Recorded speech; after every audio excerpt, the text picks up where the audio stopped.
On this week's Most Craved, We've got our spoiler review of Batman v Superman. And we got Max Landis. I was tricked.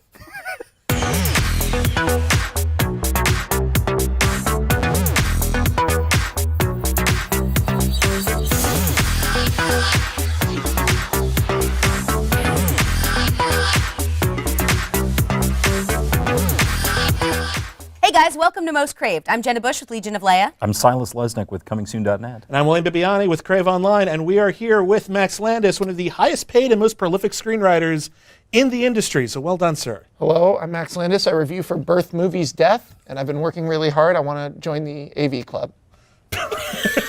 That's my job. Do you actually review for Birth Movies? Nope, No. but what if I did? What a crazy world that would be. It wouldn't surprise me. You do reviews, though. You do reviews on YouTube. I respond to things. I never do a thematic review of a film. I try to just respond to elements in films that are striking to me.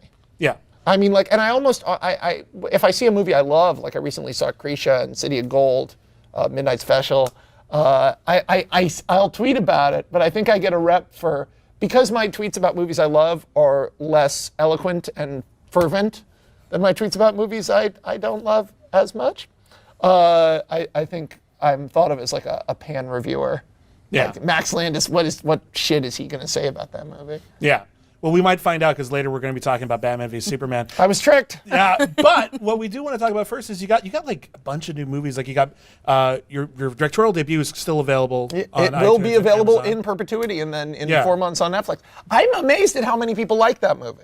Are you really? Yeah, I mean, I like it, but I didn't expect to get so many tweets from people like being like they love it. It's weird when you direct a movie, you care way less about people's opinions of it. Huh. I assumed. That explains so much. I assumed, no, when you're like the writer of the movie, you're like, when people shit on your movie, you're like, yeah, but I don't shit on me because first, even if you like the movie, you're like, I wasn't responsible for that thing that you're making fun of. Yeah. I wasn't responsible for the tone and the editing and the acting choices or the cuts they did to the script. In Me and Her, it was like, and you know, you get very defensive, or I do as a writer, but then for Me and Her, I don't give a fuck if you don't like it. I like it. And it's because I've spent hundreds of hours making that movie. Yeah. Sitting and editing and writing it and, you know, being on set till 5 a.m. and bad weather conditions and things falling apart and people getting injured and, you know, this person got sick, now we have to move all these scenes. Like, you end up with something that's so personally close to you that it's like, it's less like a job and it's more like your kid. Yeah. If someone like gave a bad review of your kid, you'd be like, I love my kid. I don't care what someone I've never met thinks of my kid. Yeah. And yeah, I love Me and Her. Yeah. What a tangent. You guys have to control me because I gotta lasso gonna me. Well, wait, gonna do you, punch him. do you like the whole writing, stressful as it is, the whole writing process more? Or do you actually like the directing and being able to go, okay, I did some of that, but not all of that? I think you just fulfilled the dream of about 1 million people. But You did a whole video of punching. yeah, it's true. I've been hit in the face so many times. And I will be next. Do you know that day on the slap, I got slapped in the face upwards of 100 times, but we only used the 37 because they were the clearest. Yeah. A guy, one of my best friends, open palm slapped me as hard as he could because I kept saying harder. Well, yeah. That's kind of your fault. And I went deaf in this ear Yeah. for 10 minutes. Okay. And So we're not going to see the slap 2 anytime soon. well, what would it even, you know, the slap? nuts. The Just- nuts. People getting kicked in the nuts. That's not a bad, no. That would sell. And But I do it cross-gender, so it's Yeah. girls getting There you vag go. kicked too. Nice. That's the title of the video, vag kicked And too. you delightfully sidestepped the question because what we were wondering was, do you prefer just writing or do you prefer like show running and directing at this point? Show running has been the most exhausting and intense and intellectual experience of my life. It's a level of it's a real job. It's a really real job. Yeah. Writing is the central passion of my life, and I love it more than anything else. And so it's never really been that stressful for me. Certain rewrites have been stressful. Directing was fun and interesting, And the main thing I learned about directing is that literally the only way to get better at doing it is to do it more.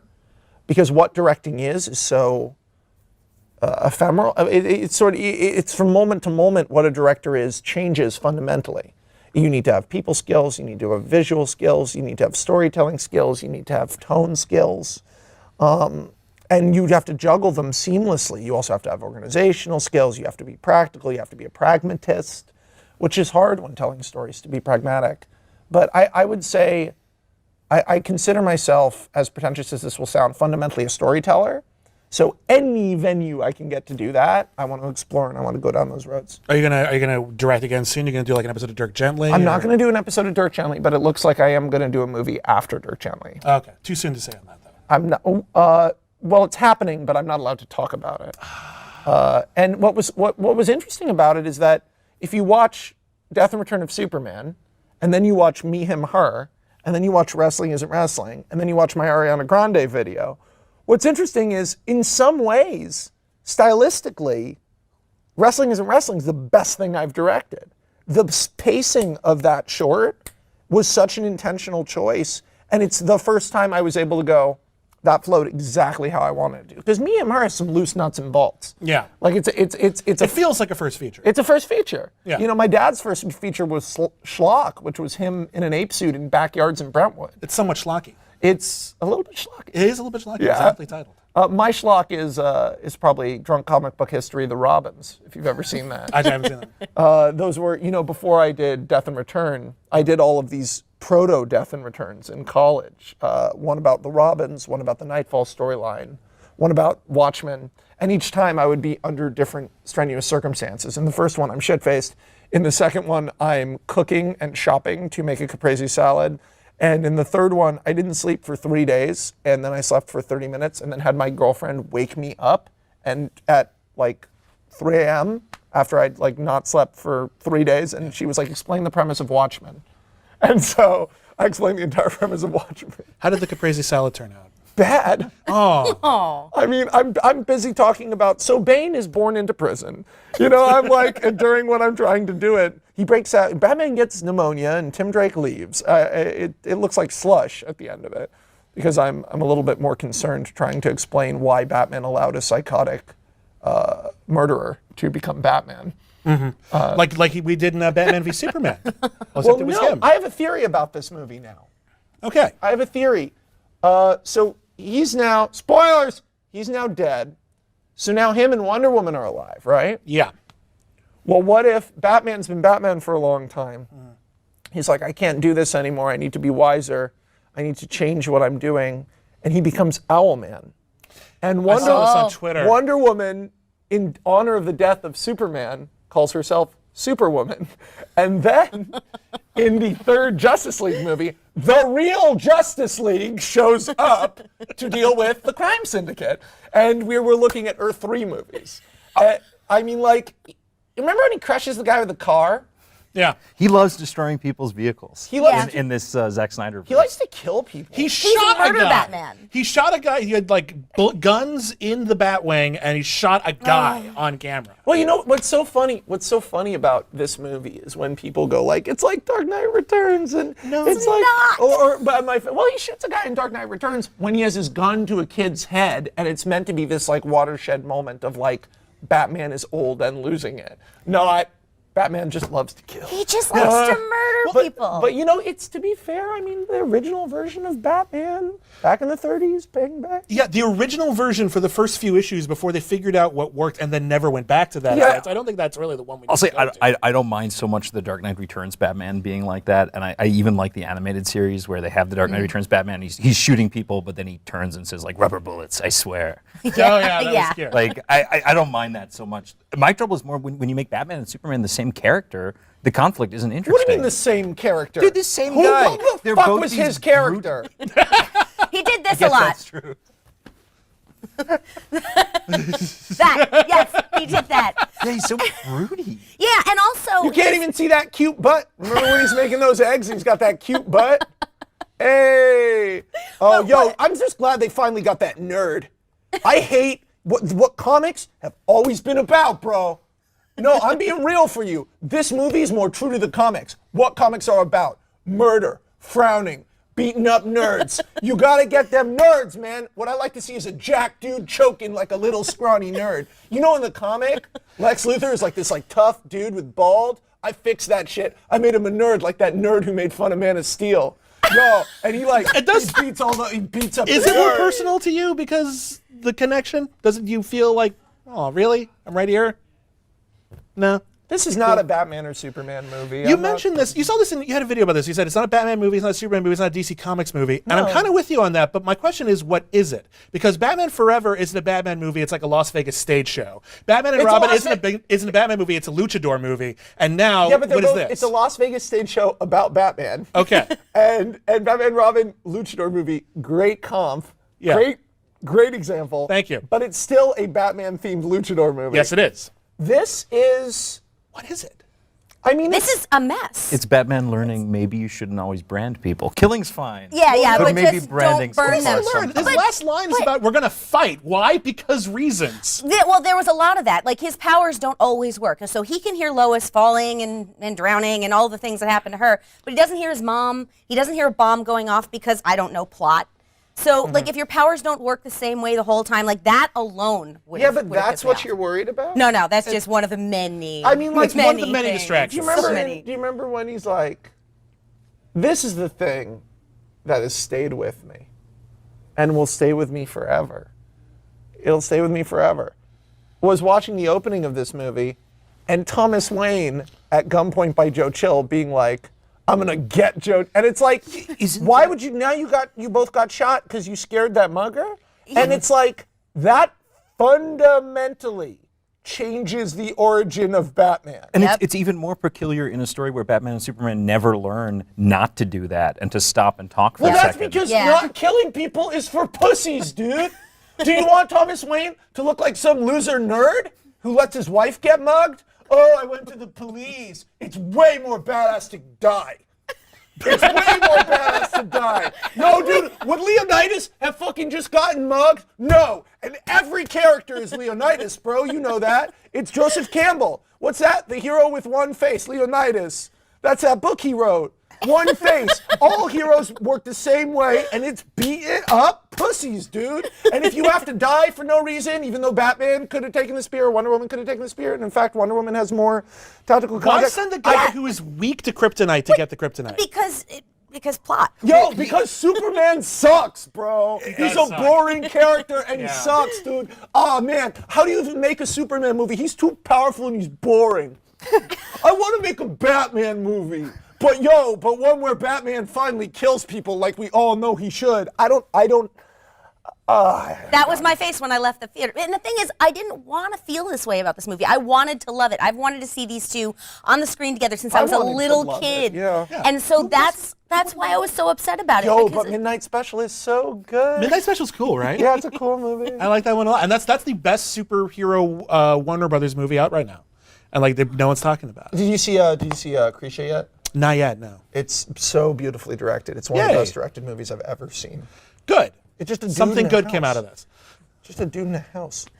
Nice. One of the things that I find interesting about the discussions about Batman v Superman is the argument of like, well, it's true to the comics, which is a weird gray area because the comics have been around for 80 years. Yeah, it's not and true to all of them. Lots of things happen. And it goes back to Alan Moore's "This is an imaginary story, aren't they all?" They're all fictional. Like they can be anything. It's the ultimate evidence of an intellectual fallacy at play. The intellectual fallacy is these characters. I call it the Space Jam fallacy. Okay, so it's that we know how to do this better.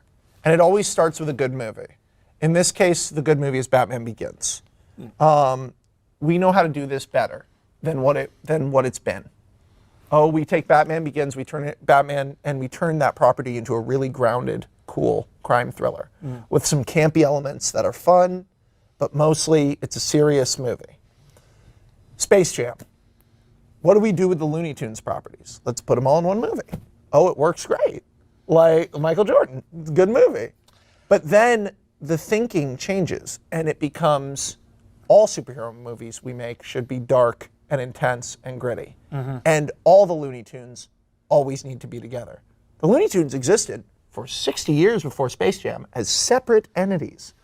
There was Pepe Le Pew cartoons, there were Speedy Gonzales cartoons, there were Roadrunner cartoons. Don't shake your hands like kind of. The only ones who ever crossed over were Donald Duck, Marvin the Martian, Bugs Bunny, Elmer Fudd, and Yosemite Sam. I mean, like, Why did they Quackbusters. leave Toontown and move to a Quackbusters universe underneath again, the Earth? is again a Space Jammy thing. I'm just saying it predates Space Jam, so it had been done. Yeah, but it hadn't been done at the level of Space Jam. Granted. And it didn't reinvent the wheels the way Space Jam did. Granted. Because it reinvents the wheels a triangle.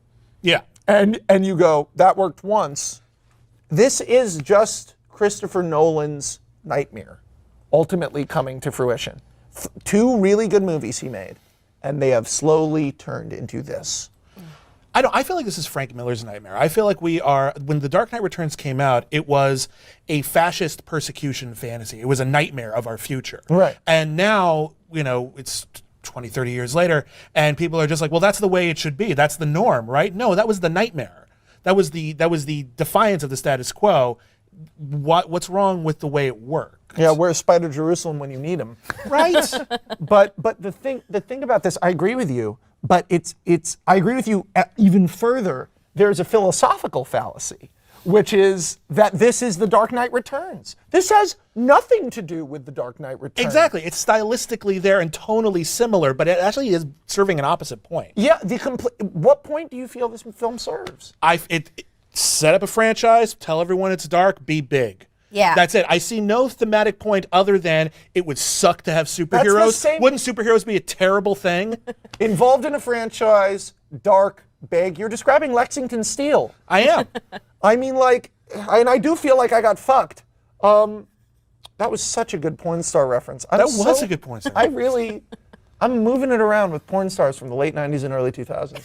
But no, it's just frustrating. And it's strange. There are little kids go to this movie, they cry. Oh yeah, there was one in our screening. Oh, yeah? What did they cry at? Sobbing. Oh, the beginning. The beginning. Just Batman's parents? Yeah, and 2 of them were removed from the theater when I was there. Nice. And I loved Wonder Woman for the short amount of time she was funny. in there. She was great. But if you're going to introduce the entire Justice League through an email and with their symbols conveniently designed for them. And you're like, hello, I'm Aquaman. Goodbye. Every single thing like that pissed me off because it made the movie make a lot less sense. Once Lex Luthor reveals his ultimate plan, I know it's just plot, but once he reveals his plan, it makes the entire thing seem even dumber than it was. I'm worried about Superman. So what I'm going to do is I'm going to find out who Batman is, spend 2 years gaslighting Batman into fighting my battle for me. I'll trick Batman into stealing kryptonite from me. And instead of getting all of these actual superpowered people to fight Superman who I know exist and have been tracking down, we'll get the human to do it. And just in case that doesn't work, I'm going to rip off the ending of Superman 4 and I'm going to make a Kryptonian me hybrid that will have to fight all over the world and into space. And yeah. It's once And if again you- magic blood. You guys did the ultimate trick to me. What? I'm here to talk about my silly little tiny release independent movie that's like a sweet romantic comedy, and you tricked me into talking about a movie I didn't enjoy, and now in the comments they're gonna be like, "What was me? You make a movie better?" And it's like, you You have made movies better. yeah. Chronicle is a lot better I than didn't this. say that. I'm saying it. I didn't Chronicle is a say damn that. good movie. I didn't for say example. that. I would never I say am. Chronicle was a good movie. I think American Ultra is a good movie too. There you go. I like Me, Him, Her also. There you go. But Mr. Right is available the 8th. Is it the 8th? The 8th. Yeah. Yes. And it's a Should cute. we actually talk about Mr. Right? Why don't you talk about Mr. I feel like Right? now we don't have enough We time. kind of skimmed over because we ended up segueing to Me, Him, Her. Oh yeah, that's true. So we gave a lot of play to the other film, but let's talk a little bit. Well, let's close out on Mr. Right. Let's give you that. Let's give you your time. Okay, Mr. Right was the first script I wrote that got me any traction. It was the first script I wrote that got me agents. I think it's the first script I wrote that holds up to this day that I'm proud of. When it first went out, it was really funny. It didn't sell. The lead character of the movie is this woman, Martha McKay, who's kind of a mess. And they were like, nobody wants to see a movie. I got this from female executives and male executives. Women don't want to see a movie about a woman who's a train wreck. And I was like, Really? this is 5 years ago. Or 6 years ago. And they're like, I was like, oh. And they were like, they want to see movies about brides, not bridesmaids. These are real quotes. I am nauseous. These are real quotes. And then, lo and behold, 6 years later, there's been a movie called Bridesmaids. There's been a movie called Trainwreck. And after Bridesmaids, Mr. Right kind of came back, and it was written for Sam Rockwell. And, it was originally written as sort of a romantic comedy version of John Wick, but we had to really, really tone down the action, although some of it's still pretty spectacular. And it's just a sweet, Sam and Inna are fantastic in it. It's a movie about limerence. It's a movie about when you meet someone and you just immediately want to spend all your time with them. And it's a movie about, you meet someone, you go on a date with them, and then they sleep over, and maybe you don't sleep together, but then you guys just keep spending time, and eventually, that's how like a lot of relationships start. There's not as formalized of dating. And it's an action movie about that. Well, American Ultra is an action movie about a couple as well. It's a romantic action movie as well. American Ultra is a movie about a couple that has problems in their relationship because both of them have secrets that neither of them are willing to face. Yeah. He thinks he's not good enough for her, and he doesn't deserve her. And she thinks she's not good enough for him because she's been lying to him. And it's a movie, American Ultra, especially on the script level, was much more directly of a romance. And I feel like the film nailed a lot of that. But on the script, it really was about those emotions. And this movie, too, Mr. Right is a criminally silly movie. It's very funny. The bad guys have no idea what they're doing. It feels zany. Max Landis, thank you for coming on. I'm just rambling, I'm sorry. That's what we want from you. See, Mr. Right, it's funny. Yeah. And any idea when Dirk Gently is going to be, like, next season? Probably October, and I think Dirk Gently is going to be great. So everybody, we're on Most Craved, at Most Craved, up to my knees on Twitter. My tweets are bad. We'll be back next week with more stuff.